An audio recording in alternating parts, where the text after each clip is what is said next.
Hey everybody, so I have a problem. I've got a 2016 Audi TT, and just like everybody in this pandemic, I've been getting about 5 weeks to the gallon right now on my car. So I went to fill up yesterday because I have to start heading back to the office, and gas lid won't open.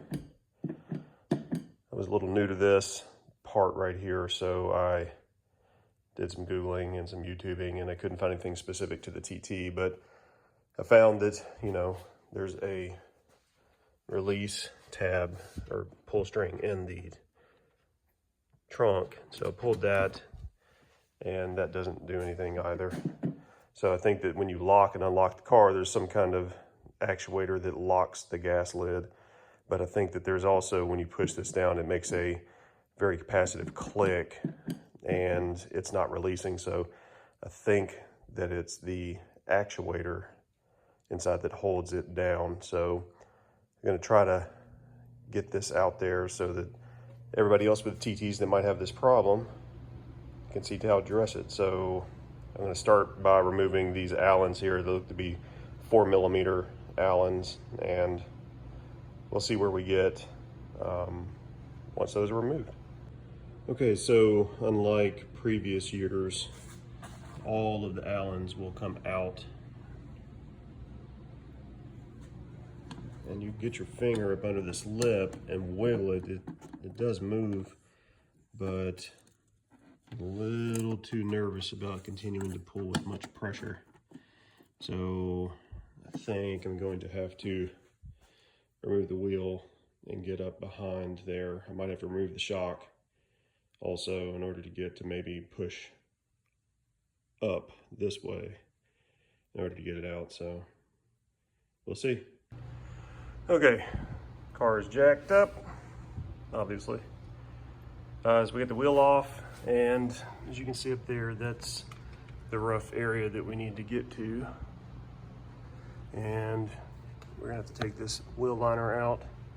So you're gonna need 10mm socket, T25, and I'm just gonna use an impact to get those off so we can get moving. There is out, and that's the filler neck right there. So I'm gonna try to look at this a little bit and see what we need to do to get that popped out. I'm just not exactly sure yet. Well, after some time of looking below and coming back to it, I reached out to a buddy on Instagram that works for Audi, and he said more than likely you're just going to have to pry this part open right here. So the actuator is behind here, and you're just going to have to pry until it pops open. Hopefully all we're going to do is break the little piece of the actuator off and not anything that's behind this lid. Because I don't know how much the lid would cost, but I think TAG has it at pretty expensive. So we're going to pry away slowly but surely and see what kind of result we get. First approach I'm going to take is going to be kind of maybe even pressure all the way around. You can kind of see that there's a little black, there's my finger, there's a little black lip that's right up under the lid. So I'm trying to get these tools below that and just slowly pry away at it. Okay, well, after doing that method for a while and just keep trying to present even pressure, I noticed that when I had it pried here, that there was this gap started to appear kind of right there between the outer and the inner. So I pried up a little bit and was able to use some WD-40 to spray on this actuator piece. Now I don't know if that actually helped or not, but I kind of just ended up saying screw it and just kind of put a little bit more force, and boom, it popped open. Now I don't think that there's any damage to the inside of that, and I don't think there's any damage to this either.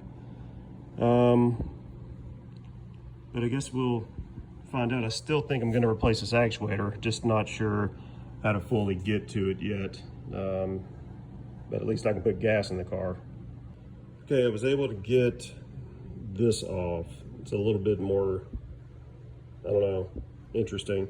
So it sits behind, I don't know if you can make that out, but these little lips sit behind that little clip right there. So you kind of have to just pull it out. It'll slip around it, but you got to get that off.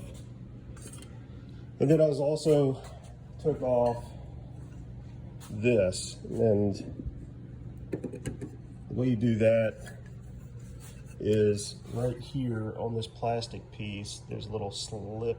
You can slide something that's happened to have some little plastic tool like this that I slid in there. And when you slide that in there, it depresses these 3 little catches right here. And then when you get it right, you just pull up on this door, and this door slides off of that assembly, and so you're left with that. Okay, we finally got to it. Let's see if I can recap what's been going on. So I took this off of here.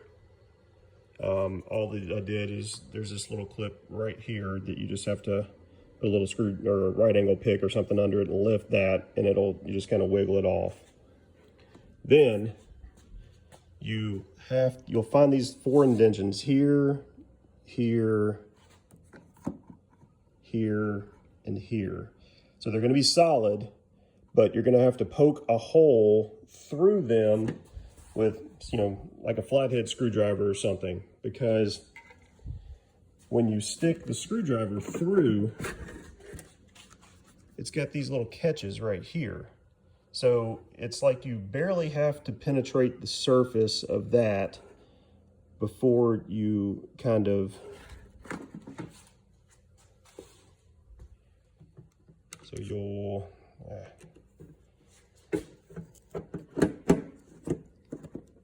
so we'll put that through there. Sorry for the filming, guys. I don't have a tripod available for this. So when you get it through, it's going to look like that, and you just kind of flex it. So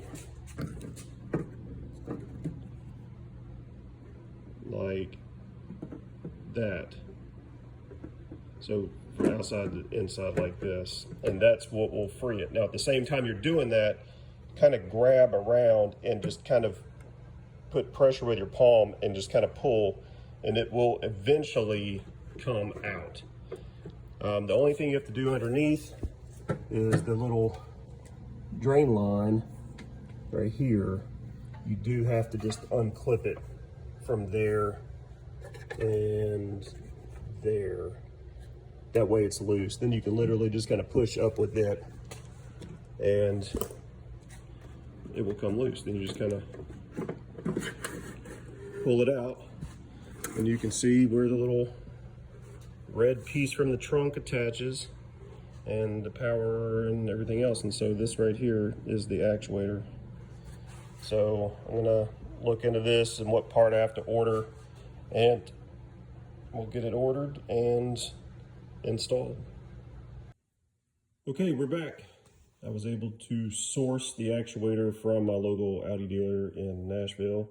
This is the part number that you're looking for right here. They had 2 in stock when I called about it, so it seems to hopefully be a pretty common part. And it was $31.93 for it. So you can see what's happening here is the one that's in here. If we watch how you pushed it, you don't hear it doing anything. It's just kind of like stuck, and it doesn't rotate unless I do it manually. If you take the new one, you push down on it, you can watch it rotate as well as click when it hits the bottom.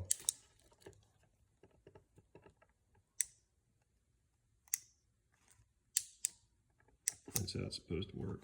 So we're gonna go ahead, I'm gonna use the new pull cord just because I pulled on the other one, and I mean, might as well just go ahead and pull it through if it's there and I paid for the part. So we're gonna get all that done. Okay, after you get the part swapped, which by the way is gonna take a T20 in order to get the two little screws off the back of the actuator that went here. Swap the part, just pulls out, pop the new one in. Make sure you run the lines correctly, ran the new pull cord, and then just, you know, I tested it out before I put the lid back on it. I haven't tightened down all these Allens yet, but it works. Positive feedback, thank goodness. So now I'm going to tighten these 6 up. We'll be done there. I need to put the little fuel ring thing back on here, and we'll go through and put the wheel back on. We're going to run this drain back here, and yeah, the car does have airbags on it. So if y'all are interested in seeing a little bit more of the car, just shoot me a comment below and I can post something up. But other than that, we're gonna put the wheel back on and get the wheel liner back in. And then I'll go over a few things that if I had to do this over again, what I would have done differently and maybe made my life a lot easier.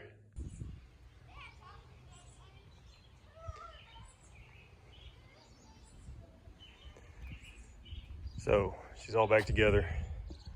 Everything's looking good. It works. So what would I have done different? So knowing what I know now, so these are the tools that that I used to pry in here. So what I did is I kind of put here and here and kind of applied even pressure. And that lifted this up just enough to where I could kind of see in there. So things I would have tried differently is that, as mentioned before, right here, so you can see, almost see the 3 little tabs right there. If you take something and put it right there, then this door will just slide straight off. And if it slides straight off, you have full access to this piece right here. And then with it, if it's broken, then you can literally just turn it and then the door will pop open. You won't have to, you know, worry about anything breaking because you've got it off. Then you just have to worry about getting everything out just to get to the actuator. So without prying, I didn't break anything, thank goodness. But between that and maybe prying just enough to where you could actually get to this actuator arm with maybe some thin needle nose pliers and then just kind of turning it in order to make this pop open. So there's probably a few things I would have tried differently had to do it again, but not too bad. Pretty easy fix for 35 bucks, just some time out of my day. So this is her. I don't think I've ever shown her in a video before, but if y'all want to see anything more, let me know. Drop me a comment. Maybe I'll post some more videos about what I've got done and what's maybe expected for the future.